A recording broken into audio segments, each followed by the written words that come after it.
Good morning. So we've come over from Not Just a Label, based over in the UK, and Not Just a Label is a designer portfolio where people can actually sign up if they're a designer and create a profile online and let the world see their design base. Now, this is predominantly a portfolio for fashion designers, and we aim to encompass and, I guess, really push young designers into the stage, and so that they can get their big break and actually see what they can see exposure to the actual bigger fashion brands, and a lot of our designs actually get picked up by the likes of Westward and pieces like that. So Not Just a Label is the world's leading designer platform for showcasing and nurturing today's pioneers in contemporary fashion. So it's a free platform for absolutely all fashion designers around the world to come online and, as we say, list their profiles. So if we start thinking LinkedIn, if we start thinking Facebook, but think of it for an industrial placement student, graduates, and then a lot of designers who haven't even got an education who have decided that they want to list their products. So we will, So the platform, as I mentioned, it is there to nurture today's talent in fashion. So, yep, we're at a fashion stage in our in our development, and what we actually do is we work with the likes of Vivienne Westwood, 10 Downing Street, and people like that to actually really help these young designers emerge onto a digital platform to actually sell their products if they can, because not everyone can afford to build a website, as we know, and the cost of setting up can be rather expensive. The company itself actually was founded back in 2009 by Stefan Siegel, not the football, unfortunately, but he's there, and his brother. And when they set the platform up, they had £5,000 to set it up with. They didn't really know what they were going to do as a business strategy. They just knew there was a gap in the market for designers to showcase product.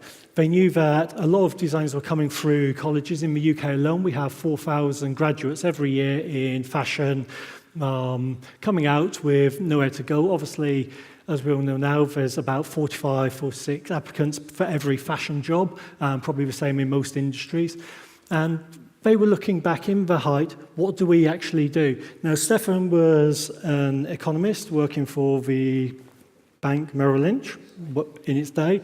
And before that, he was a model and everything else. So he'd been exposed to the fashion industry. And him and his brother said, right, let's get this set up, let's do something. But being economists and working in merchant banking and trying to look at funding, you would have thought they would have had a business plan. Nope, there was no business plan for this whatsoever. It was just an idea. Stefan went in to work on the Monday morning, and there you go, his resignation went in, and Not Just a Label began, which was quite a nice little story if someone can actually make it. And this is why we go around to a lot of universities and speak to fashion designers and say to them, look, if you want to do something, you can take that risk. But a lot of people will talk about something, but actually going in on a Monday morning and actually giving up your career, a sort of six-figure salary in banking, how many people can do that with just £5,000 in the bank and then say, let's build something massive. So Stefan took this over to a couple of the universities with his brother and to different fashion houses, obviously using contacts. And that really, really helped the business kick off. And when you start looking at how they got their first breaks with a platform, it was predominantly designers and going around to trade fairs. They'd been going to Paris Fashion Show. And then they were going to the sub-events afterwards where people do all the buying, like in most industries.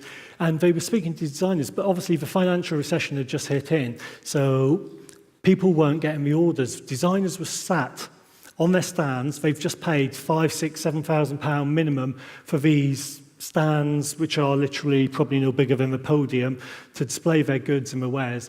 And decided we need to do something to help. So a very social type business and wanting to really push, I guess, boundaries. No one else in the fashion industry had come up with a platform that was doing something for free for fashion students and obviously established designers as well. But in the 5 years it's come on, not just a label, now represents 13,000 designers from over 100 different countries. We sell over 500 designers' products on our website, which I'll come on to later.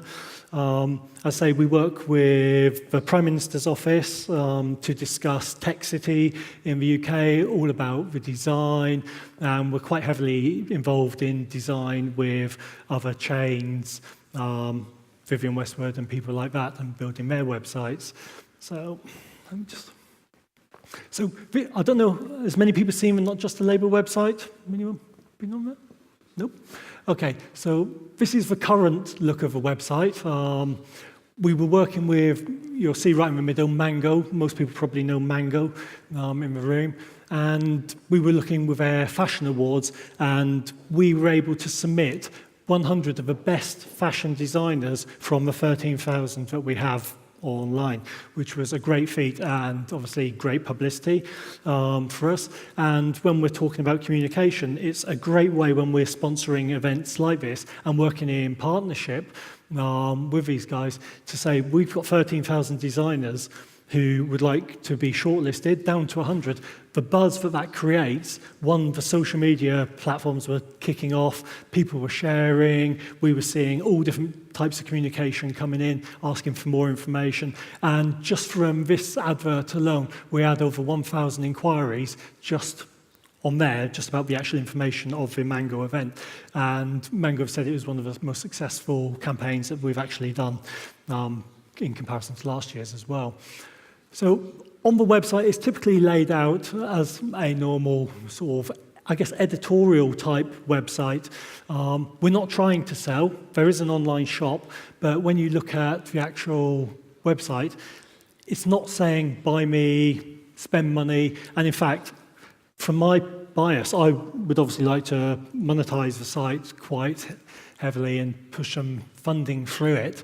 And get designers selling more. But we've got to keep to our core that this is a platform for designers to list their profiles, to give articles, to become an authority in the fashion world of what's happening and bringing in that talent. So we're there about to nurture talent. And yes, we have a commercial model now, and there is a business model in place and a business plan after all these years.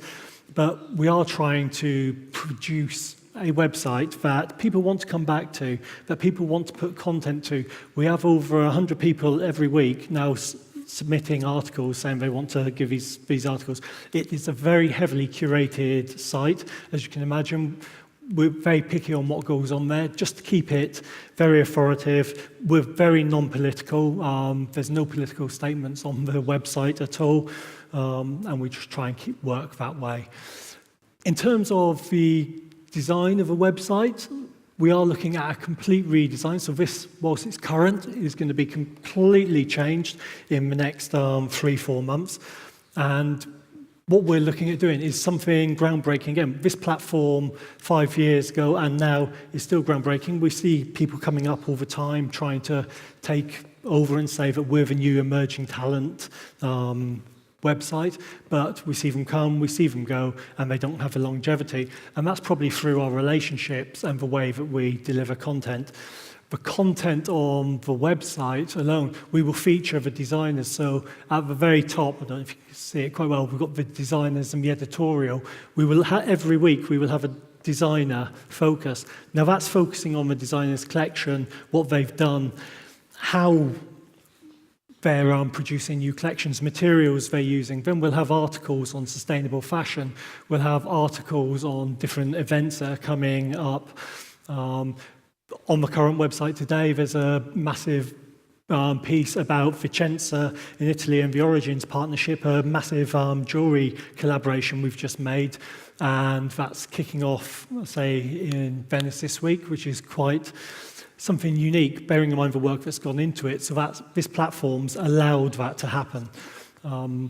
We also have a community section as well on the website, and the community section allows people to place jobs. So we know that a typical recruitment agency, a typical recruitment agency will charge X% to bring in some key designers, key talent to the designer's portfolio. But we allow designers to post jobs for free of charge on our platform, which is a bit unique. Not everyone lets you do it for free. We allow all the schools, all the universities, all the institutions to place their courses, to place their portfolios on the platform, which gives the platform a bit more, one, content, people share it, and it engages. And obviously when we go and see colleges, institutions, people can actually see their profiles up on the site. And I think as it says up there, we are about discovering new talent. We have a scouting guy, he goes around every single trade show, all the fashion events, London Fashion Week, Paris, New York, Milan, every Fashion Week, and there's about 5 other people that support him. And we try and embrace the new emerging talent where they haven't been snapped up yet, they're still trying to make it. So what we do is we actually say to them, hey guys, there's a platform here for you to use. It's not going to cost you a penny. We're here to support you. So quite philanthropical. Also, we just try and connect so many different people. This has now become a resource for PR, for press, for stylists to use. We've had the stylists from Lady Gaga and people like that. Beyonce's featured on one of the articles, wearing some of the pieces, because people are finding it a useful tool. And it's not necessarily the way we lay out this content, it's more about what we do. So this is quite a good slide. It's about Manon Kundig in her studio. She's based in Antwerp, and this just gives the feel of what we're doing. We are supporting them emerging designers. People haven't got a lot of money. They're working from home. They're trying to build their portfolio, and they're going from day one to literally try and do something really creative. And this really encompasses what we're about as well. Our offices aren't massive. They're all very creative. And literally, we're trying to give people inspiration to actually come online and do bits and pieces. So this is probably the most important slide so far. And this is the designer profile. And this is the one page that hasn't changed in 5 years. So every other page on the website has changed. But this one, yep, it has stayed static. It's your LinkedIn, or our version of LinkedIn. And the reason it hasn't changed is we want to give people something that resembles the information they see every time they go back onto the site. So when they go on, they know what they're looking for. And if you're in industry and you're looking for fashion designers and you've started using this tool, there's nothing worse when someone changes absolutely everything and the format beyond belief and you can't recognize it. So what this page actually allows the designer to do is, right at the very top, is to upload their lookbooks. So I should have probably picked some more brighter ones. But they can put whatever images they want there. We do not curate the images that they put onto that site. So when you're going on there, there's some images that may not be suitable for an office environment, but that's about the designers and the way they work. We allow them to put a little bit of text on the website about what they're doing, and we limit them to 2 paragraphs to say, hey guys, come on, put something interesting up, tell people about your inspiration, where you come from, tell people about your universities, what you graduated in, what your real passion for design, and what you're doing in fashion, and what collections you're doing. So that's where we come there. Then, of course, we allow them to put videos on there. Now, once again, these are not curated, so I haven't looked at all of them, so I dread to think what's hidden within some of the designers' ones. We know some of them are a little bit raunchy and things, but then that's fashion, that's design. It's not about curating absolutely everything.